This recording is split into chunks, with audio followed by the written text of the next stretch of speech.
Hello, fellow investors. Welcome to the video on analyzing CBA stock price. Going to have a look at where it sits in terms of a good valuation. And what I'm going to do a little bit differently to what other valuation methods are is I'm going to take into account human behavior. So there's many schools of thought, many trains of thought, many analysis techniques of identifying how much a stock is worth. And a lot of those go into the numbers. They're looking at the books, the balance sheet, they're forecasting cash flow, they're having a look at the earnings, and that's all very valid. But I think the missing part in what you'll see in these videos is that human element. And that human element is the reason we had GameStop go really well. It's the reason Uber goes really well when it wasn't making any money. All these companies, there's an endless list of companies we can look in history where fundamentally they don't make sense. Like they're not stacking up in terms of profitability, in terms of the distribution or the sales. But for whatever reason, people are wanting to buy that stock. And we know that supply and demand is the name of the game when it comes to stock prices going up. So if more people are demanding a stock, regardless of whether it's profitable or not, it's just going to keep going up in value. So that's going to be the difference in these videos is we're going to be looking at that human element. And the way that we're going to be looking at that is through the price to earnings ratio. And the price to earnings ratio is simply how much someone is willing to pay for a stock. So if a company earns $1 and the stock price is $10, that means that they have a 10-to-1 price to earnings ratio. That means that people are willing to pay 10 times the amount that the company is earning. Now, I'm going to have a whole heap of other videos in that and going into that kind of detail. But for the purpose of this one, we're going to stick with that methodology. And we're going to start by looking at the biggest retail bank here in Australia, and we're going to go with CBA. So the first thing that we want to do is have a look at the historical price to earnings ratio to give us an idea of what people or how much people are willing to pay for this stock. Using Simply Wall Street, I've got a premium subscription here. It's about $180 a year. And we go through and do quite good analysis. This one here is based on discounted cash flow method, which can be really tricky to implement to come up with a fair value, but is a legitimate one. So we've got the historical price to earnings ratio. So we want to go to the lowest point, which was here. So the lowest price to earnings ratio was 15.5. Let's round it down to 15. And the highest was 30.5. So let's go, for the simplicity of math, let's go 15 to 30. So I'm going to pull that up on our sheet here. And we've got the low PE, just so we can remember, equals 15. And the high PE equals 30. Now, the other part to that story is we want to find the forecast earnings per share, because how the formula works is price to earnings times by earnings per share is going to give us a stock price. So let me say that again. The price to earnings ratio times by the earnings per share is how much the stock is valued at and how much the stock is trading for. And even earnings per share, that is just all the earnings in the company divided by the number of shares they have. Again, simplicity of maths. Company earns $10 and they have one shareholder. The earnings per share is 10 divided by 1, which is $10. Again, I'm going to be releasing more detailed videos on what that stuff means, but for the purpose of this one, we're going to be sticking with that formula. So we've got price to earnings ratio, the low is 15 and the high is 30. And now we're going to flip back and have a look at what our earnings per share forecast is. So we want to have a look at what that's going to be into the future. Now you can do this for a number of years. But obviously, the closer in time it is to us now, the more accurate it's going to be. So we've got analyst forecasts that go out June 30, 2026, and we can see there, they're going to say that 9 analysts are saying that there's $10.5 billion in earnings is what the company is going to have. And if we scroll down a bit further, that converts to an estimated earnings per share. So 7 analysts are saying that the range for the earnings per share is $6.13 to $6.66, with the middle part being $6.34. So let's throw the $6.34 into our calculation.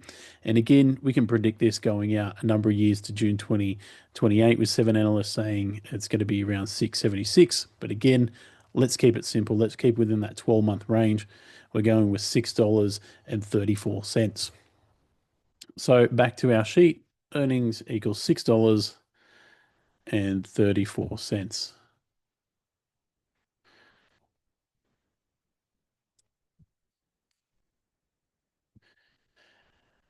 So what we want to do here is we want to get a range of where we think that it's going to be trading at. So the low range is simply just going to be the the low priced earnings multiplied by the average earnings per share. And let's bring that up now and see what we've got. Let's just clear this number. So we've got 15 multiplied by $6.34. So $95 is the low point in which we believe that the stock is going to be trading for. And then we can do the high point using that same number again, $6.34 multiplied by 30 equals $190.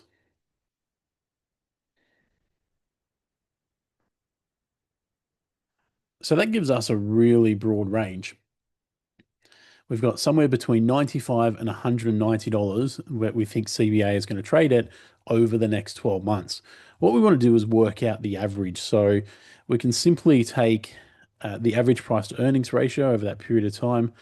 This is an exact average. Again, it's approximate.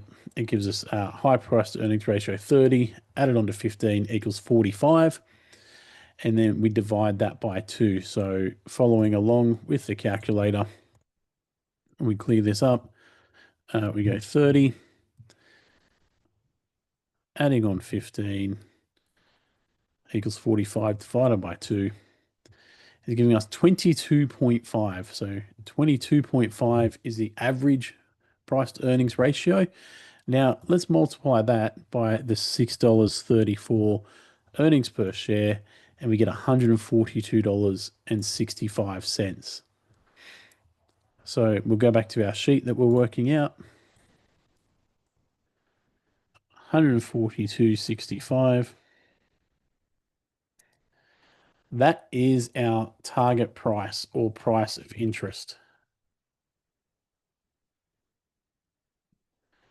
Is 142.65. That's really going to be our buy or sell area or accumulate. Again, not financial advice. This is for your own education. Get your financial advice if it is something that you need before purchasing shares. This is just going through how they can be calculated based on human behavior and numbers. So 142.65. Now, to put that into context, what we want to do is just have a look at the chart historically and see where that sort of fits in terms of what the price has done in the past. So we're going to flip over to just go into Yahoo Finance, can keep it really simple. These charts are pretty good. We've got CBA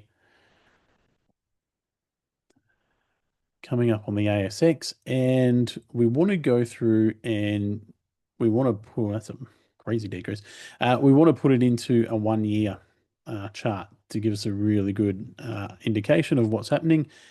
And as we'd said before, our lowest point was 95. Our highest point was 190. So lowest point is going to be around here. It's almost a double dip. There it is, double dip. So in March, that went down to a low point of 144, which was the lowest for the year. And the highest point for the year was 191. So it's gone between 144 and 191 in terms of the range on those closing prices. So 144 and 191. We want to go back to our range and The high EPS is pretty accurate. It was 191. So that was a really good indication where you stop accumulating or potentially get out of the trade or however you're playing the game. At $190, that was the higher end. And when it got to $190 or $91, that would have been a good indicator to actually sell at the top, which would have been really good to do.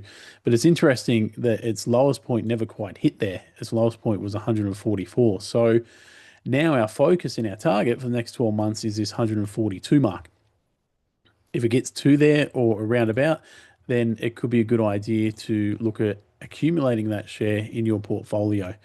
And we can see now after today, it's gone down to 163.40. So this is right in the middle, no man's land. So we've got 65, well, we've got $27 to make up the 190. So 163 to 190 is $27. And then the lowest point that we think it'd go is around 143. So it's a $20 loss. So that's our risk to reward in terms of, is this something that we want to get involved with right now? The upside is we go from 163 to $190. And the downside is that we go from 163 to $143. So it's almost an even bet. We're risking $20 to potentially make 27. So you might have a slight edge based on that. If you do that over a very long period of time and at large quantities, you're probably going to make money.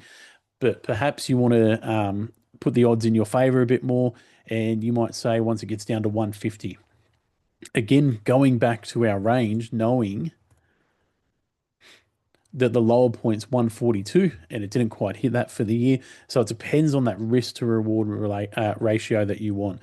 We know the highest high is probably going to be about 190. If we want to buy in for 150, we know that the general risk is going to be $8 per share and the upside is $40 per share.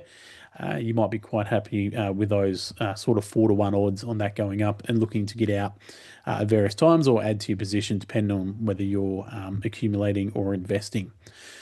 So that's a overview of calculating the price for Commonwealth Bank. All the videos on here are going to be based around that to give you an idea on the fair value in terms of getting in and out. As with all good YouTube videos around the stock market, I probably will put together a program that you can download and complete at your own pace. The links in the links in the description section will be coming soon. And the idea of that is to give you the power to do this yourself and to be able to do it for free. So as I mentioned, I'm using Simply Wall Street. It costs $180 a year, but there's a few different methods where you can use free data from the internet and it's going to give you pretty good price indicator as well, particularly given that we're not day trading or anything here where cents don't matter as much. It's going to give you a roundabout figure in terms of valuing stocks. So Commonwealth Bank, done, dusted. Leave comments below if that video was helpful. Tag a friend if you think they're going to find it helpful as well. And don't forget to follow the channel as well.